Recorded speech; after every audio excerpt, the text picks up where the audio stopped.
Começa agora o Domínio da Guerra, sempre com o Major-General José Arnão Moreira. Bem-vindo. Olá, muito bom dia a todos. Para além da rádio, convido também a acompanhar-nos também em direto, pode ser no YouTube, Facebook ou através do site do Observador. António Guterres, o secretário-geral das Nações Unidas, invocou o artigo 99 da Carta para que o Conselho de Segurança se pronunciasse sobre um cessar-fogo humanitário na faixa de Gaza. 13 membros do Conselho votaram a favor, o Reino Unido absteve-se e os Estados Unidos utilizaram o seu direito de veto e votaram contra. Entretanto, e já esta semana, General, a Assembleia Geral aprovou com 153 votos a favor esse pedido de cessar-fogo humanitário. E agora, o que é que se segue? Eu gostaria de abordar este assunto em duas vertentes. A primeira vertente é a das razões. As razões que levaram o secretário-geral das Nações Unidas a invocar o artigo 99. Uma coisa que nós já nos tínhamos esquecido que existia. Porquê agora?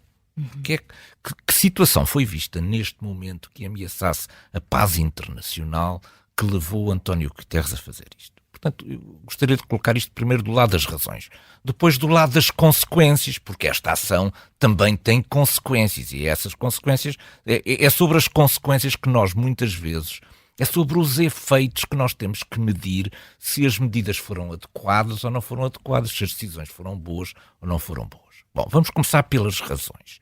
As razões são absolutamente compreensíveis do ponto de vista do secretário-geral das Nações Unidas. Todos nós temos acompanhado a desgraça e as imagens, as tragédias que vão ocorrendo na faixa de Gaza e acreditamos e sabemos que António Guterres é pelo aquilo que foi o seu passado. Ele foi alto comissário das Nações Unidas para os refugiados e, portanto, está muito sensibilizado para estas questões dos refugiados.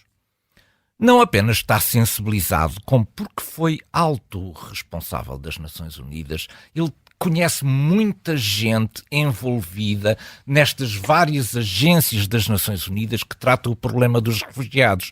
E, portanto, a pressão sobre ele não era apenas uma pressão de natureza internacional, mas era também uma pressão interna por parte daquilo que são as agências das Nações Unidas. E, portanto, ele, como teve um contacto muito estreito durante 10 anos nestas funções, certamente que estava também muito sensibilizado para esta questão. Portanto, eu compreendo as razões. Agora, o que eu entendo é que as consequências desta sua ação não ajudaram em nada a resolução do conflito. E eu vou procurar explicar porquê. Bom, primeiro, as Nações Unidas intrometeram-se, eu escolhi muito bem esta palavra, intrometeram-se num processo negocial em curso. Esse processo negocial em curso já produziu resultados. E quem está envolvido neste processo negocial?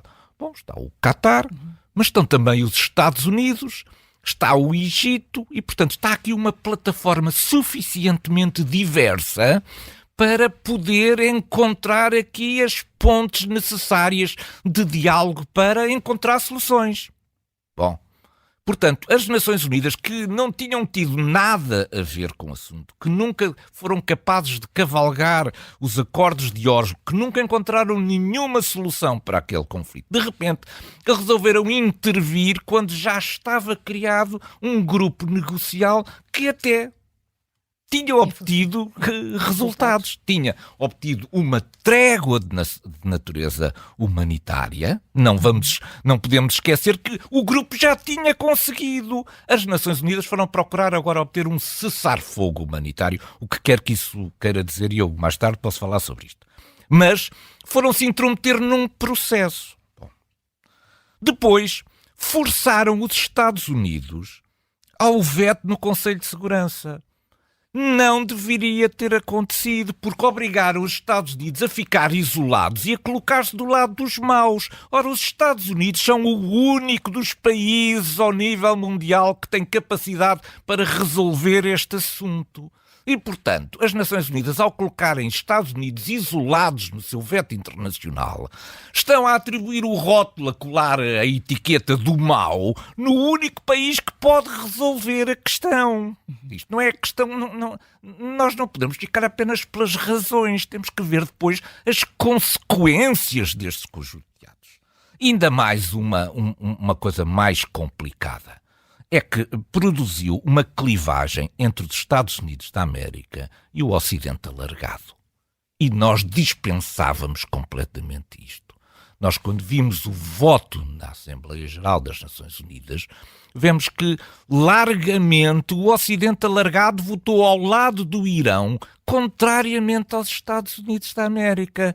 Ora, que raio de leitura é que o Ocidente alargado faz da situação internacional que se sinta mais próximo daquilo que são a visão defendida pelo Irão do que o conjunto de argumentos? É preciso ler os argumentos dos Estados Unidos para perceber porque é que eles uma vez exerceram o voto e depois de outra vez votaram contra. Ora, não foi possível acolher nenhum desses argumentos, foi preciso votar contra os Estados Unidos outra vez. Eu espero que os Estados Unidos não tenham lá apontado para uma próxima necessidade do Ocidente alargado, do único poder do Ocidente alargado que tem capacidade de natureza militar, que os Estados Unidos não tenham uma agenda onde vão apontando estas traiçõezinhas que o Ocidente alargado vai fazendo aos Estados Unidos. Portanto, do ponto de vista das razões, eu compreendo. Acho que do ponto de vista das consequências, além de não ter ajudado nada a resolução do conflito, veio complicar e isolar os Estados Unidos. E isolar os Estados Unidos do Médio Oriente é retirar para o lado de fora da equação o único país que tem capacidade para encontrar uma solução e fazer uma mediação naquela zona. O que é certo é que, entretanto, prosseguem os combates na faixa de Gaza. Netanyahu reforça que a operação militar vai continuar até ao fim e o líder político do Hamas diz que não há solução para a Palestina sem levar em conta a posição do seu movimento. Como é que ficamos, general? Que ponto de situação se faz disto? Há aqui uma evolução interessante. Bom, a primeira era esperada.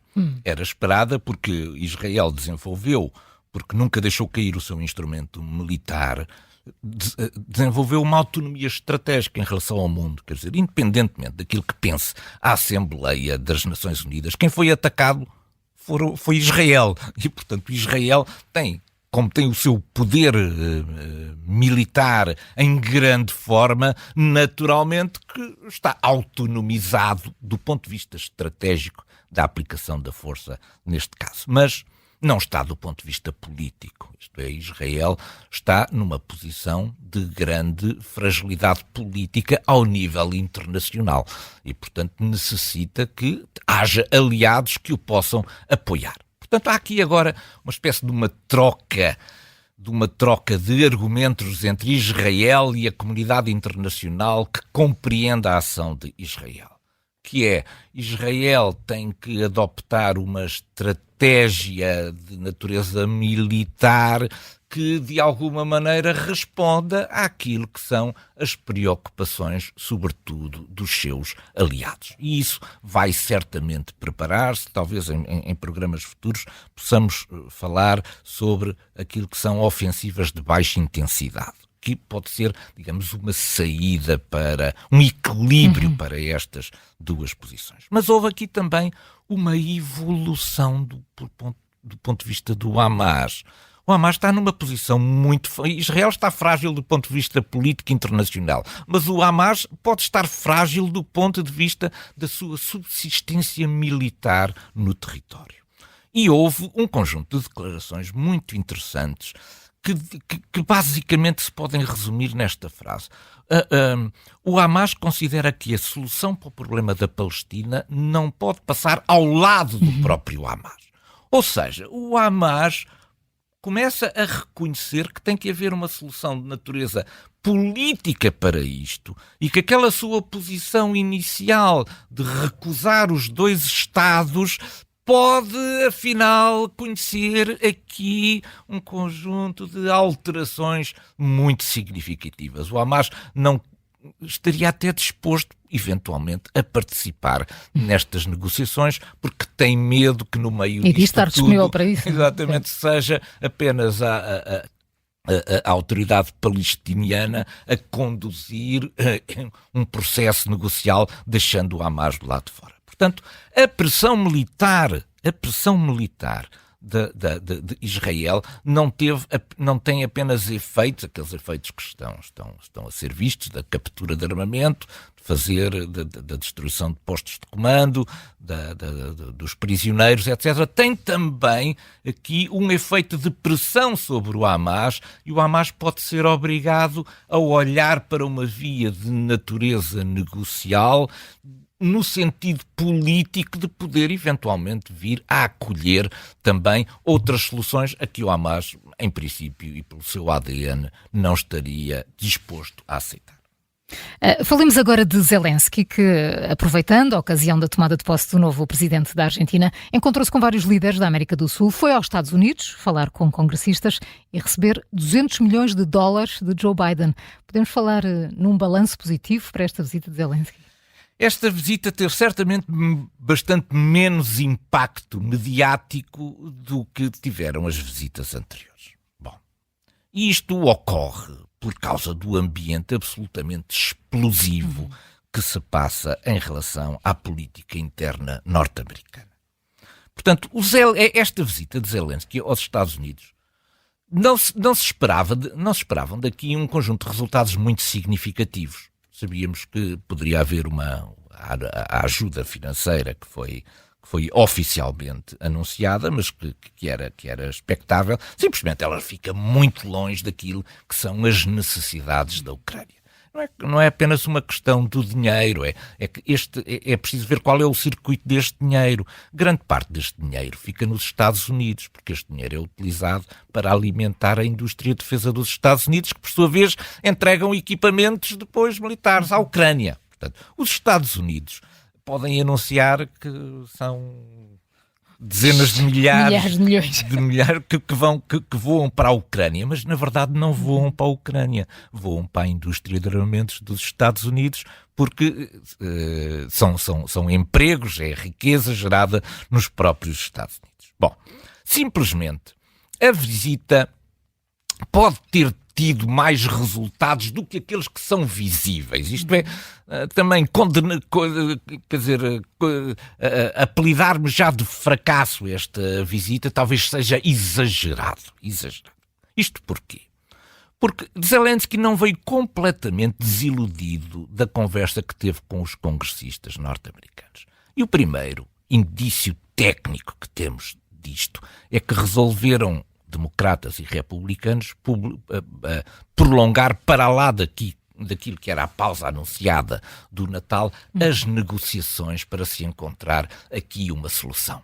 Joe Biden terá que ceder certamente alguma coisa relativamente à fronteira sul, à proteção da sua fronteira sul e à questão dos imigrantes. Os republicanos também não querem ficar, parece-me a mim, com o odioso da questão do colapso militar da Ucrânia por causa da sua decisão e do seu braço de ferro. E, portanto, o prolongamento das negociações para além da pausa em si já constitui também uma boa notícia. E pode ser que, enfim, aqueles resultados que nós achámos que eram os resultados imediatos que não foram conseguidos, pode ser que esta visita tenha contribuído para dar algum alento à causa ucraniana entre os republicanos e que seja possível, agora que estamos em Natal, e em tempo de troca de prendas, que seja possível democratas e republicanos beneficiarem a Ucrânia, que tanto precisa deste apoio.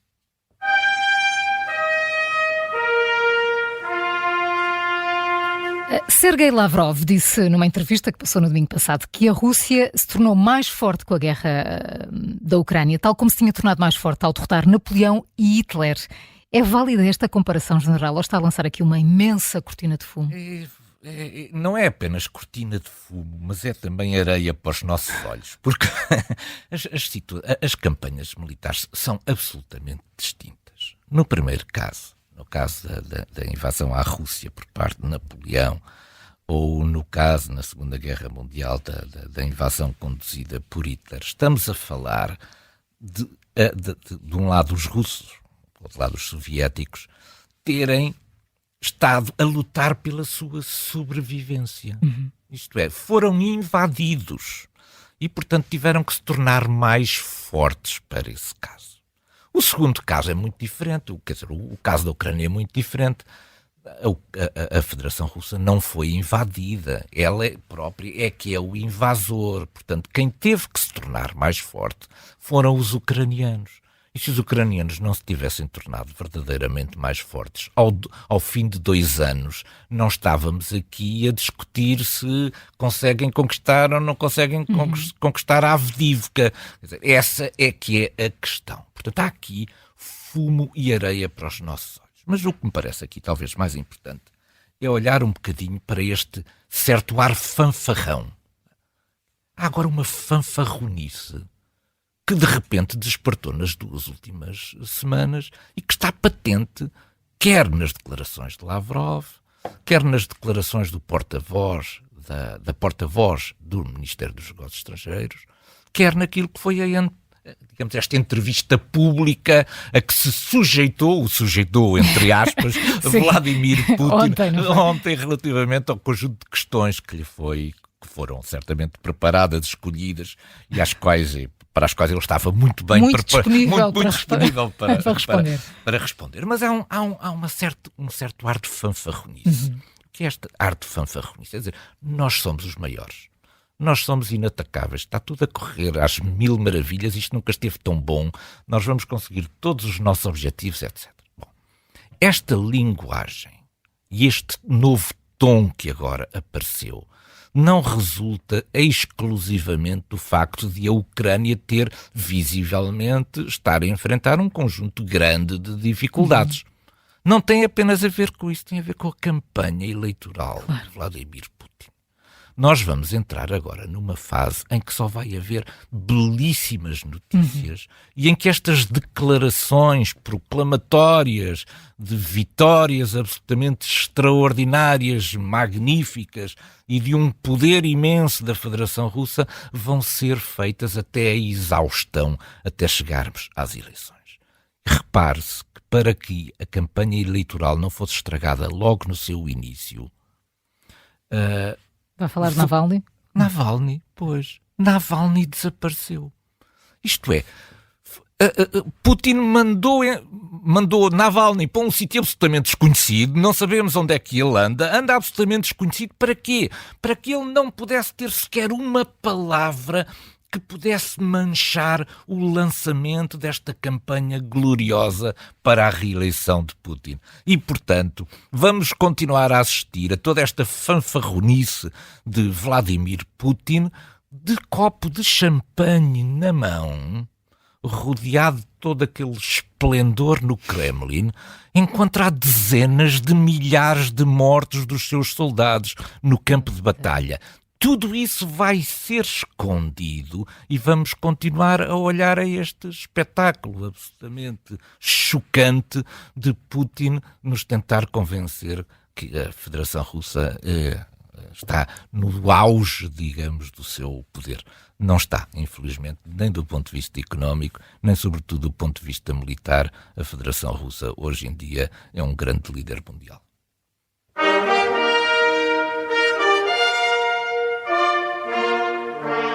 E é inevitável. Colocamos hoje o nosso ponto de mira sobre o Conselho Europeu. O encontro tinha na agenda a ajuda financeira à Ucrânia e, sobretudo, a abertura das negociações de adesão da Ucrânia à União Europeia. General, quanto à ajuda financeira, não houve acordo. Sobre a entrada da Ucrânia, a Hungria lá levantou o veto, mas houve aqui uma espécie de contrapartidas. Mas que balanço faz desta cimeira? Agridoce, não é? Agridoce. Isto é um bocadinho agridoce. Bom, mas vamos olhar para isto assim um bocadinho mais de longe. Viktor Orbán não devemos escamotear esta questão. É uma espécie de toupeira de Putin dentro da União Europeia. Tudo fará o que estiver ao seu alcance para agradar a Putin. E mesmo quando faz cedências conjunturais e temporais, como acabou por fazer quando saiu da sala, sabe que ainda existe neste processo dezenas e dezenas de pontos de decisão até que há muitos passos para dar. Bom, o que é complicado para a União Europeia é como é que se lida, isto é, que instrumentos detém a União Europeia para lidar com um Estado-membro que está contra a organização a que pertence, a organização que lhe abriu as portas, porque estas organizações abrem as portas sempre com uma boa intenção de que quem entra com vontade de ajudar, não com vontade de permanentemente estar a colocar obstáculos. Viktor Orbán vai ser um problema para o qual a União Europeia vai ter que encontrar uma solução. A União Europeia nunca vai conseguir encontrar solução para o apoio à Ucrânia enquanto não encontrar solução para Viktor Orbán. Bom, ontem houve uma coisa absolutamente extraordinária. É que se conseguiu que ele fosse tomar um café. Pronto. Basicamente foi isto. Vou só ali. Vítor, faz favor de ir tomar um café ali que é para a gente fazer aqui uma votação. Mas isto resultou uma vez, isto não me parece que seja um processo. Não é método, não é? Não é um método, isto não é um método que ele vá sempre tomar cafés sempre que seja necessário. Até porque há alturas em que ele prefere ficar a não ir tomar cafés. O que aconteceu é uma coisa extraordinária. É que nós estamos habituados até agora àquilo que eram as chamadas senhas de presença. As senhas de presença é a maneira de compensar as pessoas no seu tempo, nas despesas de almoço, nas despesas de transporte, etc. Havia as senhas de presença. As pessoas nestas organizações recebem pela sua presença uma certa quantia, muitas vezes até simbólica, mas para compensar estes gastos. Mas ainda não tinha havido senhas de ausência. E o que aconteceu nesta foi uma senha de ausência. Pagaram 10 mil milhões a Viktor Orbán para ele sair da sala. Portanto, as senhas de ausência são muito mais valiosas, poderosas hoje em dia, são muito caras do que as próprias senhas de presença. Há aqui uma questão que ninguém fala porque isto é politicamente incorreto, mas eu estou mais virado para esse lado e não vou poupar palavras sobre Viktor Orbán, que são estas. Viktor Orbán quer a derrota da Ucrânia, não quer vitória absolutamente nenhuma ainda da Ucrânia. E porquê é que quer a derrota da Ucrânia? Por causa da minoria húngara que existe na Ucrânia. Viktor Orbán já apareceu várias vezes com um cachecol em que tem um mapa da Hungria que não é o mapa da Hungria atual, é o mapa da Hungria contemplando partes da Ucrânia. E, portanto, Viktor Orbán o que quer é a derrota militar da Ucrânia e vai procurar fazer com que, a troco do seu apoio ao Kremlin, no final desta derrota, ainda acabe por ficar com território da Ucrânia. Isto é, este apoio declarado a Putin tem uma intenção, e é uma intenção imperial da Hungria. Posso estar enganado, mas sou capaz de não estar. Aquele cachecol com o novo mapa da Hungria é muito revelador daquilo que faz correr Orbán. Uma Hungria imperial. General Sá Moreira, muito obrigada por mais um Domínio da Guerra. Foi um prazer, um bom fim de semana Boa a todos. sexta.